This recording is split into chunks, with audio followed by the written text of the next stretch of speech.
ఉద్యమిద్దాం.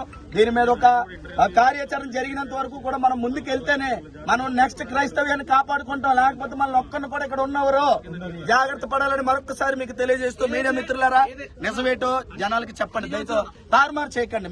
మేము ఆడిన మాటలు అలాగన్నారు ఇలాగన్నారని దయతో తారుమారు చేయకండి. మీకు కూడా విజ్ఞప్తి చేస్తున్నాం. చెప్పండి. నా పేరు హనీ జాన్సన్ అండి. నేను వైజాగ్ నుంచి వచ్చాను. నేను కూడా క్రీస్తునందు ఉన్న ఒక క్రైస్తవ రిప్రజెంటేటివ్ ని. ఈ తెలంగాణ గడ్డ మీద నన్ను కూడా అరెస్ట్ చేశారు. 14 రోజులు రిమాండ్ లో ఉన్నాను. ఇదే తెలంగాణలో గతంలో చేశారు. 2022 ఆగస్టు 17 తారీఖు నన్ను అరెస్ట్ చేసి ఇక్కడికి తీసుకొని వచ్చారు. అరెస్ట్ అయిపోయాం, చనిపోయాం అన్నది మా బాధ కాదు, గాని ఇలా మా మీద వివక్ష చూపిస్తుండడం మాకు చాలా బాధ. ఈ భారతదేశం అందరిదన్నారు, అందరికీ సమానం అన్నారు, కానీ మమ్మల్ని ఎందుకు వివక్షగా చూస్తున్నారు? మమ్మల్ని ఎందుకు వ్యతిరేకిస్తున్నారు? మమ్మల్ని ఎందుకు దూరం పెడుతున్నారు? ప్రభుత్వాలు ఎందుకు మమ్మల్ని పట్టించుకోవట్లేదు? ఇదే మా డిమాండ్. మా కొరకు పోరాడే నాయకులు లేడు, మా కొరకు అడిగే అధికారి లేడు కదండి. ఇక మా గలమే విప్పి ఎవ్వరూ అడగకపోతే మేమే మా కొరకు పోరాడతాం, మేమే నిరసన తెలియజేస్తాం, మేమే ర్యాలీకి వెళ్తాం, వీలైతే మేమే ప్రశ్నిస్తాం. ఈ ప్రశ్న విప్పడానికి ప్రతి క్రైస్తవుడు గొంతు లేస్తుంది. జోహార్ జోహార్ జోహార్ జోహార్ అమర్ రహే ప్రవీణ్ అన్న, ప్రవీణ్ అన్న, ప్రవీణ్ అన్న. Thank you. చెప్పండి. ఏదైతే వరకు వెలుగొచ్చే వరకు ఏమన్నా ఉన్న సీసీ కెమెరాలు ఎవరైనా మనుషులు వచ్చి ఏమైనా కార్యక్రమాలు చేస్తారనే విషయాలు కూడా రేపు నేను అప్డేట్ ఇస్తానని చెప్పారు. దాని మీద మీ ఒపీనియన్ ఏంటి? తప్పకుండా అప్డేట్ ఇవ్వాలి.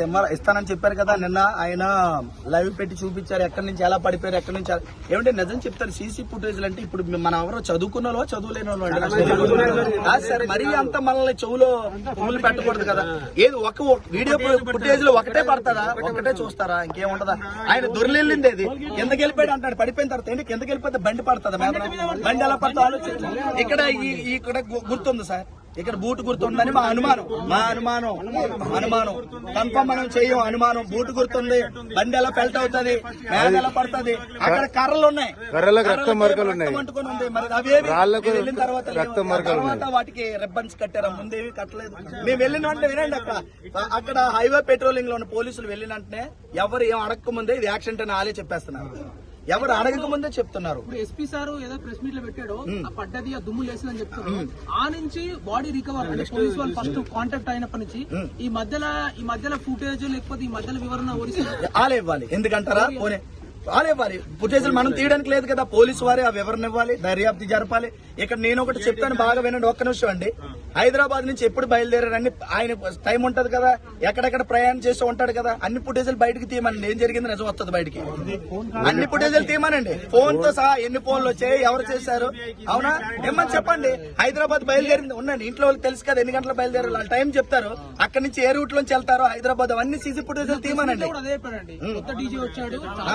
టెక్నాలజీ వచ్చింది అవును అని చెప్పండి. అవును, మరి ఏమైంది? మరి ఫాలోఅప్ చేస్తారు ఖచ్చితంగా. ఏమండి, మాకు నమ్మడమే ఇంతవరకు నమ్మాం. నమ్మితే మమ్మల్ని ఇలా బ్లేమ్ చేస్తారని మాకు తెలియదు కదా. మేము అధికారులు నమ్మాం, ఇప్పటికీ నమ్ముతున్నాం న్యాయం చేయమని. దీన్ని ఒకవేళ